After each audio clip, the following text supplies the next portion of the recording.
Sebastian North hated wasting time, which was exactly why he was riding the downtown subway in a tailored navy suit that probably cost more than every other passenger's combined rent. The city was chaos above ground, gridlocked traffic, honking horns, and his driver had called out sick.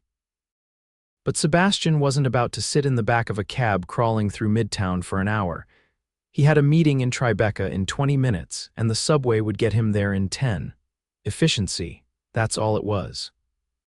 He adjusted his cufflinks, ignoring the way the woman beside him kept glancing at him like he didn't belong. It wasn't the first time someone looked at him like that on the train. Sebastian looked like money, and he knew it, but he was used to being underestimated. That's how he built his software company from scratch, by staying quiet, staying focused, and moving faster than anyone expected.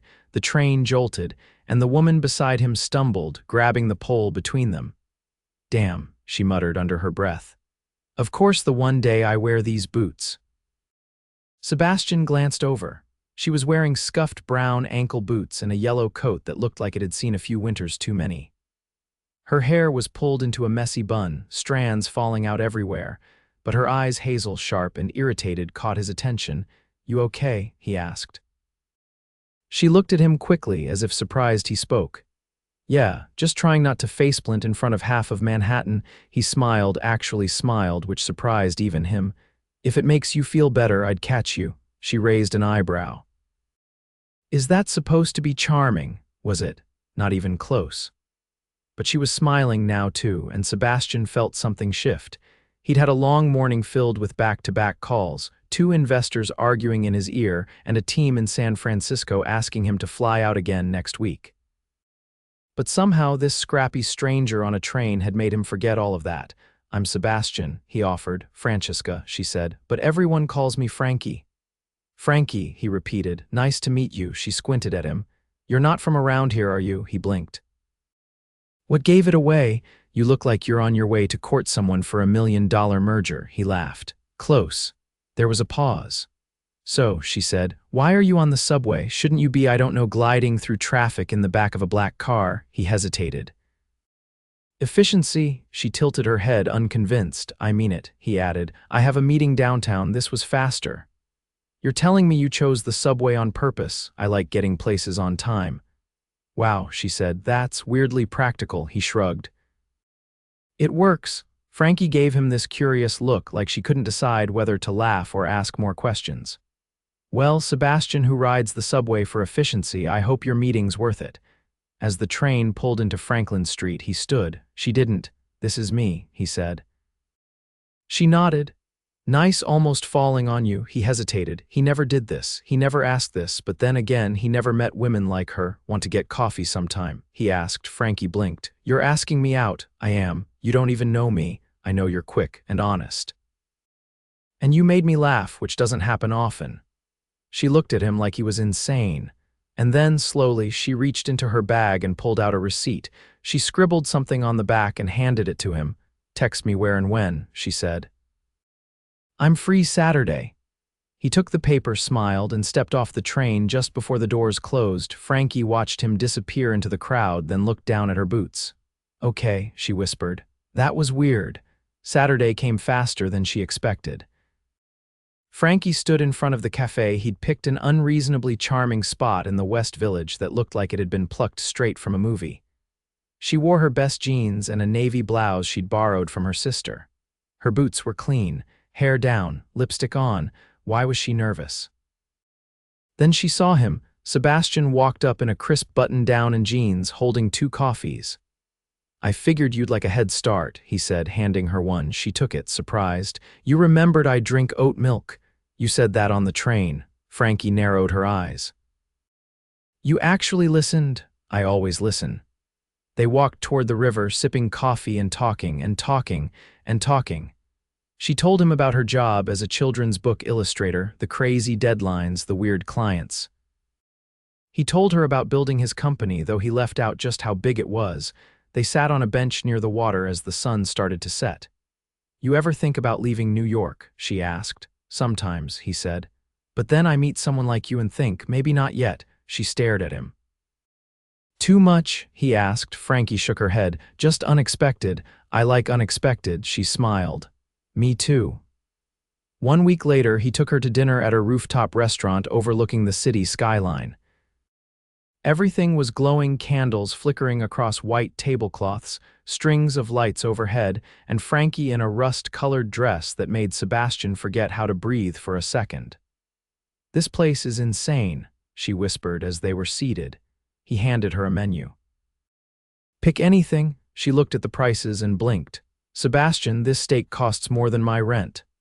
Then try the salmon, she laughed, but there was something else in her eyes, something hesitant. You're not, like, secretly married, right? She asked. He nearly choked. What? I'm just saying guys who pull out rooftop restaurants on date number 2 usually have a wife somewhere in Connecticut. I'm single, he said, serious now. Very single, she nodded slowly. Good. Me too. As the night went on, they drank wine, shared dessert, and talked until the restaurant emptied around them. He walked her home. She kissed him on the sidewalk under a street lamp, and when she pulled away, he was still staring at her like she held the sun between her fingertips. What? She asked. Nothing, he said. I didn't expect this. Me neither. But neither of them moved, and neither of them wanted to. You have paint on your cheek, Sebastian said, watching Frankie chew the last bite of her croissant. The morning sun filtered through the windows of the quiet cafe he'd picked, one tucked into a narrow street in Soho, with slate blue walls and a bell that jingled softly every time the door opened. Frankie blinked.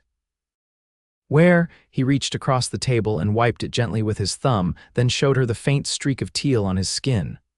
Watercolor, she said, setting down her coffee. I was finishing a spread for a new book before I ran out the door. Didn't even look in the mirror. You should. You'd find yourself quite striking. She narrowed her eyes, but her smile betrayed her. Do you always flirt before 9 a.m.?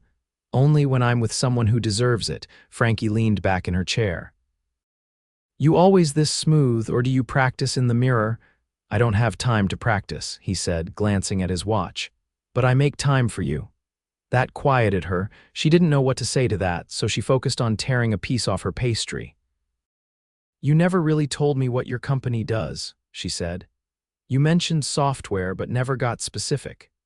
His jaw tensed for a half second. He hadn't planned to hide anything, but he also hadn't planned to explain how his company had been valued at over $200 million last quarter. That kind of information changed people. It started with a logistics app, he said finally.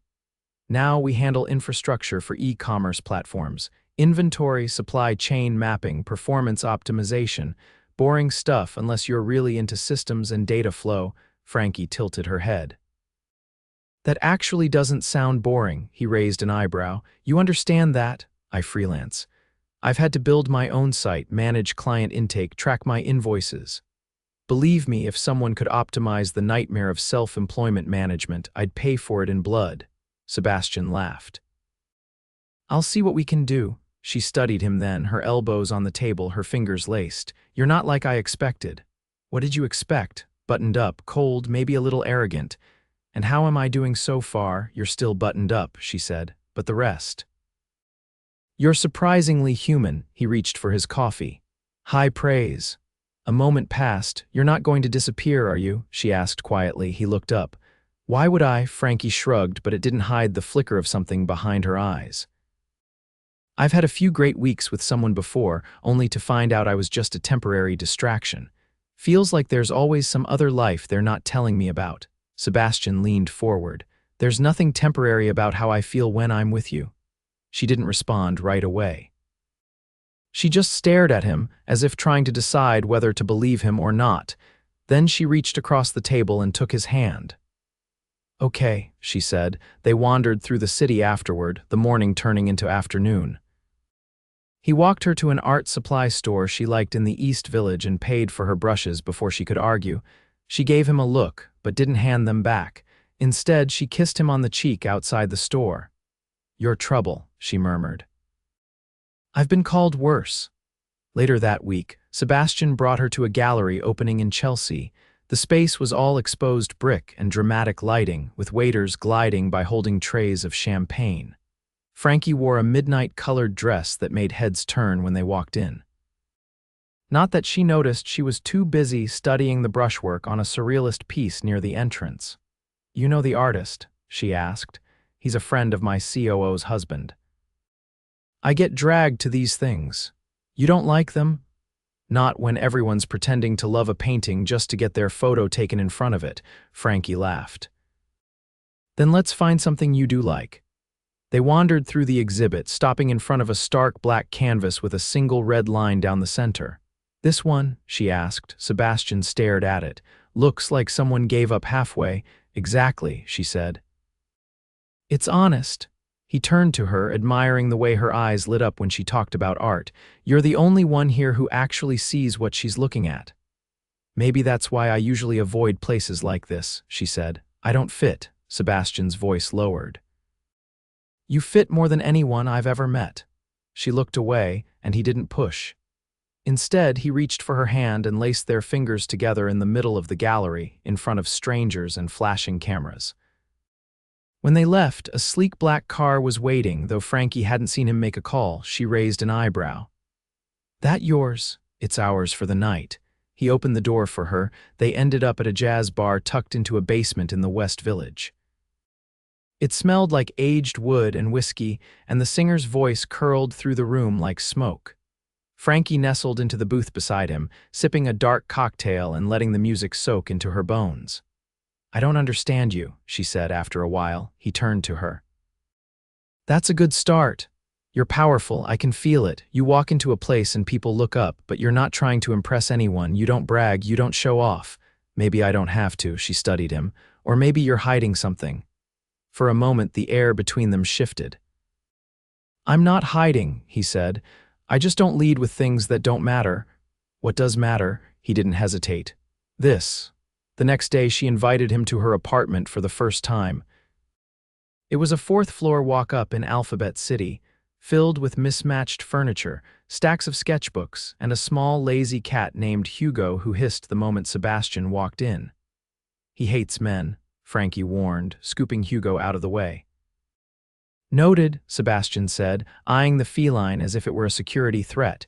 She gave him a tour 5 minutes, 2 rooms, and then showed him the latest pages of her children's book. A fox in a red scarf wandering through a forest of towering blue trees. "He's lost," she said softly. "But he keeps going." Sebastian studied the illustration. "Does he find what he's looking for?" "I haven't decided yet." He looked at her then, really looked. "I hope he does." She didn't kiss him this time, he did.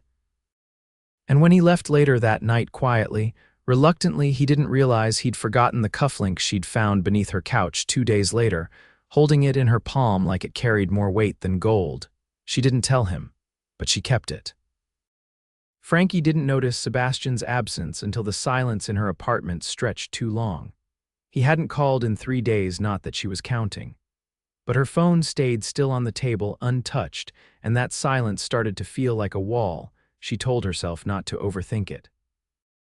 Maybe he was just traveling. Maybe work had exploded. Maybe he wasn't the kind of man who vanished without explanation. But she was wrong. She found out where he'd gone by accident. It was a Wednesday afternoon, and she was meeting a client uptown. The boutique publishing house had asked her to drop off a few sample pages, and while waiting in the marble-floored lobby, she caught sight of a magazine left on the sleek glass table beside her. She reached for it absently. Then froze. There he was, Sebastian, on the cover. North Tech CEO secures global expansion deal with European conglomerate. Her stomach dropped. The article was a full spread.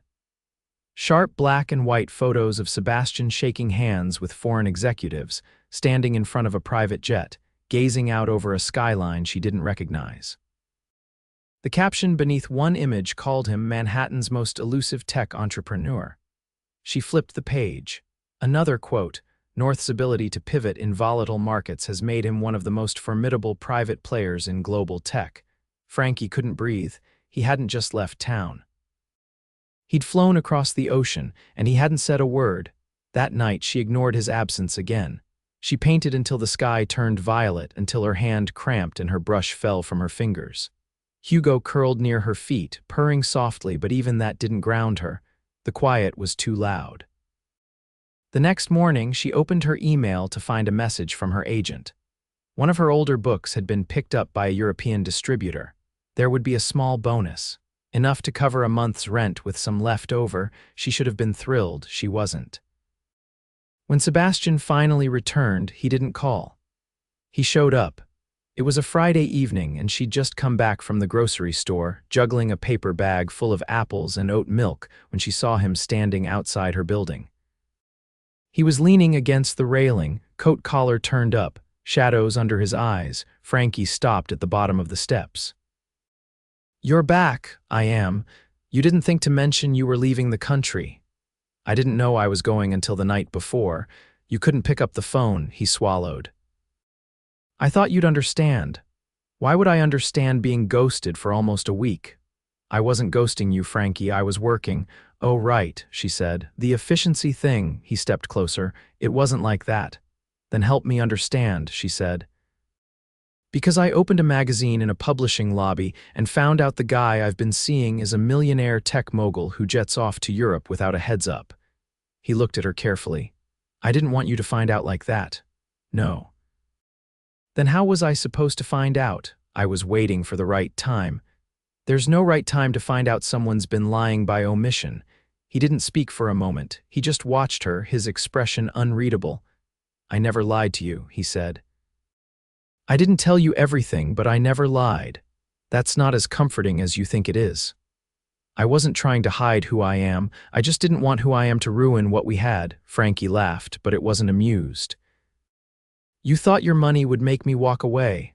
I've had people change the second they found out. Suddenly, I'm not a person anymore, I'm an opportunity." Her voice dropped. "Do you really think that's who I am?" "No. But I didn't know how to protect this without turning it into something it wasn't." She set the grocery bag down on the step beside her. "You could have trusted me." "I wanted to." They stood in the cold, the city humming behind them, headlights flashing past. Frankie crossed her arms. "So what now?" "I came to tell you the truth, all of it, if you're willing to hear it." "Start talking." Sebastian exhaled slowly. "North Tech started with a single app I built in my apartment after my father died. We were broke. I dropped out of school to take care of my mom. I ran deliveries during the day and coded at night. When the logistics app took off, I reinvested everything. I built the company from scratch." Frankie's voice softened. "Why didn't you just say that?" "Because people don't hear that part. They hear CEO and millions and stop listening." "I wouldn't have." "I see that now." She looked at him for a long time. "Do you still take the subway every week?" "Why?" "Because it's fast, because it's honest. Because the day I met you on that train was the first time I forgot I was supposed to be someone else." Frankie blinked, her throat tight. "I don't need your money, Sebastian. I know. I don't care about penthouses or jets or dinner with people who want to impress you. I know that too. I just wanted you to be honest." He stepped closer. "I'm here now, no more hiding, no more missing pieces." She didn't answer right away. Her heart was thudding too loudly in her ears. Then she picked up the grocery bag and brushed past him, climbing the stairs. At the top, she paused, turned back. "Well," she said, "are you coming in or what?" He followed without a word. Inside, she set the bag on the counter and pulled out 2 apples. She tossed one to him. "Let me guess," he said. "You're going to lecture me about balance and fiber." "No," she said. "I'm going to ask you what it's like to be the guy everyone listens to and how you deal with it when you want to scream." Sebastian looked at her, startled. "No one's ever asked me that," he said. "I'm not everyone." He nodded once. "You're right." "You're not." Something settled between them, then not forgiveness, not completely, but something like understanding. Like the air had finally cleared, Frankie picked up her paintbrush from the table and turned to him. "I started a new piece," she said. "Want to see? Only if you'll let me sit beside you while you work." She smiled, and for the first time in days it reached her eyes. "Deal, but if you touch my brushes, I'm kicking you out. I'll behave." "No, you won't," she said. "But I like you better that way." Frankie stepped into Sebastian's building and immediately felt her throat dry out. The marble lobby gleamed under recessed lighting, its silence broken only by the soft echo of heels on stone. The doorman greeted Sebastian by name and handed him a small parcel without so much as a glance at her. She tightened her grip on her bag. "I should have worn something nicer," she muttered as they stepped into the elevator. Sebastian glanced down at her. "You're perfect.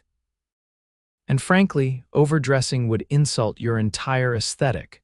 She rolled her eyes, but the corner of her mouth twitched. "Is that your way of saying I'm underdressed?" "I'm saying you look like you always do. And that's the person I wanted to bring home." The elevator doors opened onto a private floor, no hallway, just a direct entrance into his penthouse. It wasn't the kind of space she'd ever imagined herself standing in. Everything was glass, steel, and warm wood. Floor-to-ceiling windows revealed the skyline stretching into the distance, the city lights flickering like stars scattered at their feet. She turned slowly, taking it in. "Did you design this place?" she asked. "With an architect who believed in clean lines and no clutter," he said as he dropped his keys in a carved bowl near the door. "I added the bookshelves myself." Her eyes followed the wall of books lining one side of the room, every title alphabetized. "You read all these?" "Most. Some are aspirational." Frankie walked over, pulled out a hardcover with a cracked spine. "This one's annotated to death." He stepped beside her. "I reread that one when I couldn't sleep. It was my father's favorite." She paused. "You never told me much about him." Sebastian leaned against the shelving, his voice quieter. "He was a mechanic, brilliant with machines, terrible with people. He taught me how to take apart an engine when I was 6. But he never figured out how to talk to my mother without a fight." She ran her fingers over the edge of the worn cover. "You miss him?" "Every day." Frankie set the book back. "I think he'd be proud of this." "Of what you built?" "He'd probably ask why I didn't buy a house with a backyard and a decent grill." She laughed. "Seems fair." He crossed to the kitchen and returned with 2 glasses of wine. "I thought you should see where I live, not the version I show investors." "The real place." She took the glass from him. "So this is real now." "I've never brought anyone here," he said simply. Frankie's chest tightened. "Why me?" He didn't look away. "Because you're not impressed by the space. You're trying to understand the man inside it." She sipped her wine, searching his face. "And who is he?" "Someone who's built a fortress around himself and finally wants to let someone in." Frankie leaned against the window, the city glowing behind her. "I don't want your fortress.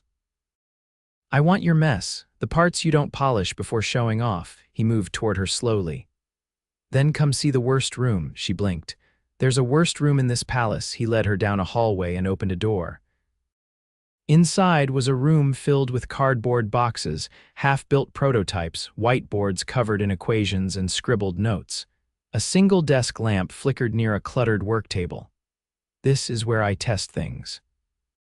When something's wrong, I come here to fix it with my hands." She stepped inside, examining the chaos. "You're still building?" "I don't think I'll ever stop." She picked up a circuit board, the solder lines delicate and imperfect. "You really don't let people in here?" "No one but you." Frankie set the board down carefully and turned to him. "Then I won't take that lightly." He reached for her hand and laced their fingers. "You've already given me more than I knew I was missing." That night, they curled up on the oversized couch in front of the windows, wrapped in a blanket too soft to be anything but obscenely expensive. Neither of them brought up the past, not the silence, not the distance. Not the magazine spread or the missing days. They didn't need to. The truth had already shifted everything. "I've been thinking," Sebastian said, his arm around her shoulders. "That could be dangerous. I want to show you something tomorrow. Something I've never shown anyone else." She tilted her head. "What is it?" "A place." "Where?" He kissed the top of her head. "You'll see." The next morning, he picked her up in a black car but didn't tell the driver the destination until they were already moving. Frankie watched the city fade behind them, replaced by winding roads and trees heavy with late fall color. They pulled up to a quiet acre of land nestled just beyond the river. A modest house sat at the edge of the hill, weathered but solid, with ivy climbing the stone. "This was my parents'," Sebastian said as they stepped out. "It's been empty since my mother moved to Florida after my father passed." Frankie looked around. "Why bring me here?" "Because I've been coming back here alone for years. And for the first time, I didn't want to be alone." She followed him up the path, through the creaking door, into a room that still smelled faintly of cedar and old books. "This was my mother's studio," he said, gesturing to the easel by the window. She never finished that. Frankie stepped closer to the half-painted canvas. A river, a bridge, a figure in red standing at the edge. "She had talent," she said. "She gave it up to raise me." Frankie turned, eyes soft. "You're carrying a lot, I know. Maybe it's time to set some of it down." He reached into his coat pocket and handed her a small box. She blinked. "What's this?" "Something I've been thinking about since the day you made me laugh in that subway car." Her hands trembled as she opened it. Inside was a key, old, ornate, resting on a velvet lining. "This house," she asked, "I want to restore it, with you, maybe turn it into an artist's retreat, a place where people like you can breathe, create, escape the noise." Frankie stared at him, speechless. "I'm not asking for forever," he said. "I'm asking for a beginning." She looked down at the key again, then back up at the man who had once hidden behind silence and structure. The man who now stood before her, raw and open. She closed the box and stepped into his arms. "You already have your beginning." He held her tightly, his heartbeat steady against her cheek. As the sun began to set beyond the trees, casting gold across the quiet house, Frankie leaned back and took his face in her hands. "I love the subway-riding millionaire who forgets to sleep when he's building something," she whispered. "But I love the man who brought me here even more." Sebastian didn't answer. He just kissed her like he'd been waiting his whole life to do it without fear. And this time he wasn't afraid to lose, because he'd already won. The renovation started with a hammer and a silent agreement. Frankie stood in the old kitchen of Sebastian's childhood home, sleeves rolled up, hair tied back, painting tape looped around her wrist. The faint scent of dust and wood polish clung to the air, but sunlight streamed through the open windows, landing across the floor in golden slants. She held up a color swatch and turned toward him. "If we do one more shade of beige, I'm going to lose my mind." Sebastian, kneeling on the floor while assembling cabinet pieces, looked up. "It's sandstone, not beige." She raised an eyebrow. "Sandstone is beige with a PR team." He stood, brushed sawdust from his jeans, and walked over to inspect the sample closer. "What about this one?" he said, pulling a darker swatch from the pile. Frankie leaned in. "Now that's a color." They chose slate blue for the cabinets, deep green for the window frames, and a warm cream for the walls. Every decision was deliberate, every corner of the house slowly becoming a place that belonged to both of them, not just him, not just her. The space transformed with each stroke of paint, each late-night run to the hardware store, each quiet laugh shared over cold takeout and open blueprints. But it wasn't just the house that was changing, they were too. One afternoon, as the last of the new windows were installed, Sebastian stepped outside and found her barefoot in the garden, kneeling in the soil, planting lavender along the fence. "You don't even like gardening," he said, crouching beside her. She glanced up. "I don't like apartment gardening." "This is different." "Why lavender?" "My sister told me it keeps snakes away," she said. "Also, it smells like peace." He reached forward and tucked a bit of her hair behind her ear, his hand lingering. "You're building something here." "I can feel it. So are you." Sebastian looked over at the house, the fresh paint, the old bones still standing proud. "I never thought I'd want to come back to this place. Now I don't want to leave." She wiped her hands on her jeans. "Then don't." He smiled quietly and pressed a kiss to her temple. The retreat program came together faster than expected.